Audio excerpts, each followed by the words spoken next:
Hello everyone and welcome back to my channel. I hope you all are doing great. In today's video, we will learn some formal and informal words. There are words that have a formal version and a casual version to it. So let's learn what these words are. Now the first word which has a formal and an informal version is right. From right or wrong, right. The formal version of it is correct. Right is used in casual conversations or in casual writing during chats or anything, but correct will be a formal word. So you can use it while writing emails or during conversations at office or during meetings or if you're giving a presentation. So keep in mind all formal writings that you have to do, use the formal words, and you can use the casual version in any other situation. Okay, so let's move on to the second word for today. The second word is away and absent. Away is the informal word and absent is the formal word. Okay, I'll give you an example for this, how to use absent. So suppose you have to write, that someone is absent from office, or in a report there are some missing points. So instead of saying that I have put it away, you can write that these points are absent from the report. So that will be a better version of writing it, better way of writing it. So it just shows how good you are in presenting your thoughts or your ideas or whatever you're writing. So be it an essay or be it a report or a draft. So use these formal words in such situations. In other casual situations, you can use away. All you have to do is that you use the formal words in formal surroundings, in formal situations, and the casual words in any other situation you like. Now the next word is let and allow.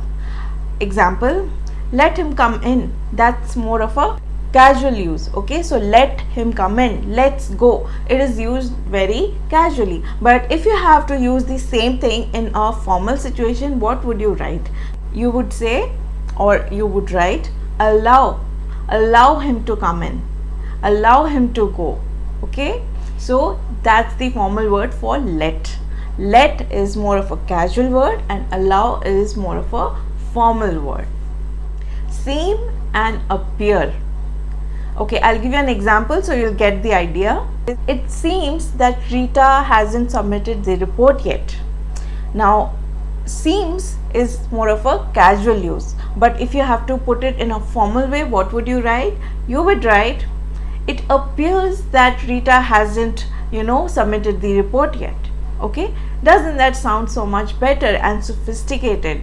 So that's the reason you use formal words in formal situations. It just shows how good you are at presenting something, presenting yourself, presenting your written skills or speaking skills. Next word are climb and ascend. They both mean the same. Now all the words that I am giving you, they all mean the same. Only difference is that one is a formal word and the other one is an informal word, which you are going to use as per the situation. Okay, so climb and ascend. You are climbing the rock wall. You are ascending in height. You are ascending in growth. Okay, so that's more of a formal word and the other one is a informal word. Moving on quickly to the next word, call off and cancel. Again, both these words mean the same, but calling off is more of an informal word and cancelling is more of a formal word. So if you say that the delivery was cancelled, you have to write an email to your client. So you would write that the delivery was cancelled for so and so reason. The order was cancelled. Or you can write in an apologetic way where you say that we are sorry that the delivery was cancelled. Okay, so what I'm trying to say is in a formal letter or a formal email you will use cancel. But if you're using it in a very casual way, or you're talking with friends, or you're chatting with your friends, so you can say calling off. We are calling off the trip, we are calling off the program for tomorrow, we are calling off the weekend trip, calling off certain plans. So that's more of a casual use. Now the next word is dare and challenge. So dare is a casual word and the challenge is the formal word. So let's look at an example. He is quite daring to be doing that. Okay, now that is more of a informal use. But if you have to use the same thing in a formal situation, now his task is quite challenging, or he has got a bit of a challenge, or you could say he has taken a bit of a challenge. Okay, so the meaning is same, but the presentation is very different. Moving on to the next set of word. Settle for and choose. Settle for is a casual word and choose is more of a formal word. I know he will choose for that position.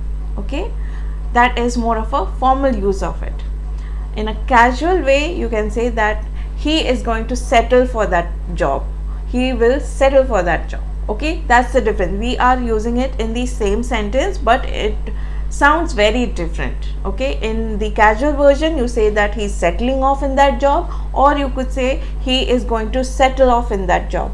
But when it comes to saying it in a formal way, you will say that he will choose to be in that position or in that job. Okay, so that's the difference. The next word is pick up and collect. Now this again, very commonly used. Both these words, they have the same meaning. So in the casual version you will say pick up, in the formal version you say collect. Let's talk about a phone conversation where you are telling someone that the other person did not pick up the phone. So you will say that person did not pick up my call. So pick up is more of a casual use. How will you use it in a formal way? You can say that person did not collect my call. Doesn't it sound so much better? That person did not collect my call. Okay, collect and pick up are the words with same meaning with different uses. Moving on to the next word. Think about and consider. Okay, I'll give you examples. You should think about the consequences. You are telling someone this. Okay, so think about is used in a casual way. You should think about the consequences. Now in a formal way you will say you should consider the consequences. Okay, so that's the difference. I'll repeat it. The first version is that you should think about the consequences, but when it turns into a formal version you say that you should consider the consequences. Okay, I hope you got that one. Next is refer to and consult. Again, I'll give you an example to understand. I was referred to this doctor through a friend. Okay, now that's a casual use. Now I was consulted by that doctor, or I went for a consultation with that doctor. I asked for a consultation from my friend or my colleague or my boss, or you could say that my boss consulted me to do this. So you see the usage, they both mean the same, but they are being used in different situations, in an informal situation and a formal situation. Now the next set of words are lack and deficiency. He lacks in some good communication skills. Okay, so you are talking about a person or a friend. You are saying that he lacks in some good communication skills. Now how will you put that sentence in a formal version? You will say that he has a deficiency of good communication skills. So that's the difference. Okay, the informal and the formal version. The informal one is lack and the formal version is deficiency. Now moving on to the last set of words for today, show and demonstrate. Okay, now let me give you an example. I will show you my house. Now that's more of a casual use, informal use. Now how will you use the same thing in a formal way?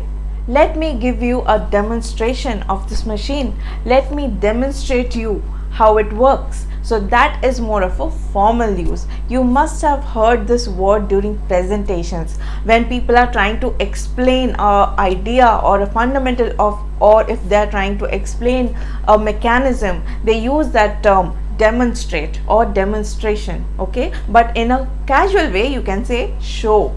It means showing, show. So the casual way is show and the formal one is demonstrate. So these were few set of words, formal and informal words that you can use in your everyday conversation or in writing. Okay, so I hope you got the difference of the both. So there should be a difference of writing when it comes to formal and informal situations, so you should keep in mind of all these words. If you need more help from me, please let me know in the comments down below. I will be very happy to help you out. Now with that, I have come to an end of this video. I will be seeing you in another video. Till then, keep learning, keep practicing and keep growing. Take care and goodbye.